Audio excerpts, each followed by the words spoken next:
বাহরাইনের বৃহত্তম তেল শোধনাগারে ড্রোন হামলা চালিয়েছে ইরান। এতে ওই শোধনাগারটির ব্যাপক ক্ষয়ক্ষতি হয়েছে। সোমবার ভোরের দিকে সিট্রা দ্বীপে অবস্থিত তেল শোধনাগারে আঘাত হানে বিস্ফোরকবাহী একটি ড্রোন।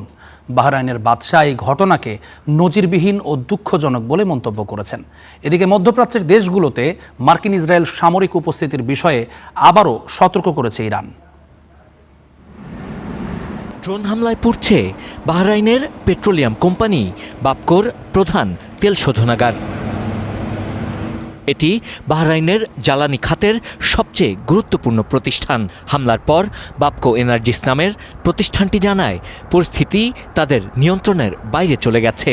তাই আজ থেকে চুক্তি অনুযায়ী তেল সরবরাহের বাধ্যবাধকতা তারা পূরণ করতে পারবে না।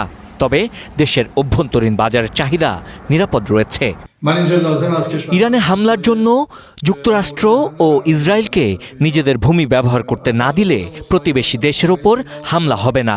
ইরানি প্রেসিডেন্টের এমন বার্তার পর বাহরাইনে এই হামলার ঘটনা ঘটল। এই হামলাকে নজিরবিহীন, অগ্রহণযোগ্য ও অত্যন্ত দুঃখজনক বলছেন দেশটির বাদশাহ। আমাদের প্রিয় দেশ আরব ও ভ্রাতৃপ্রতিম দেশগুলো ইরানের যে আক্রমণের শিকার হয়েছে, যা কোনো অজুহাতেই সমর্থনযোগ্য নয়। এসব কর্মকাণ্ড আমাদের কষ্ট দেয়। বাহরাইন সবসময় শান্তিপ্রিয় জাতি ছিল এবং থাকবে।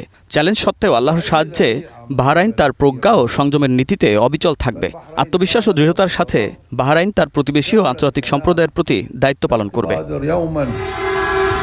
এর আগে ২ মার্চ সৌদি আরবের রাশতানুরে দৈনিক ১০ লাখ ব্যারেল তেল উৎপাদনে সক্ষম বিশ্বের সবচেয়ে বড় তেল শোধনাগারে ড্রোন হামলার পর সেটি বন্ধ হয়ে যায়। আরেকটি তেল শোধনাগারে হামলা প্রতিহত করে সৌদি।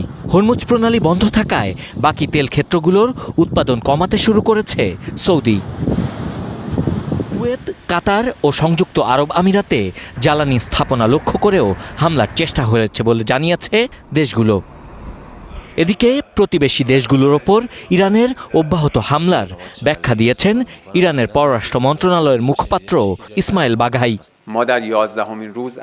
মধ্যপ্রাচ্যে মার্কিন সামরিক উপস্থিতি কোনোভাবেই নিরাপত্তা বা স্থিতিশীলতার উৎস নয়, বরং এই অঞ্চলের দেশগুলোতে মার্কিন সামরিক উপস্থিতি কেবল নিরাপত্তাহীনতা ও আরব দেশগুলোর মধ্যে বিভাজন তৈরি করছে। তারা ইসলামী দেশগুলোর মধ্যে বিবাদ সৃষ্টি করে যাচ্ছে। আমাদের প্রতিরক্ষাকে কোনোভাবেই আঞ্চলিক কোনো দেশের প্রতি শত্রুতা হিসেবে ব্যাখ্যা করা উচিত নয়।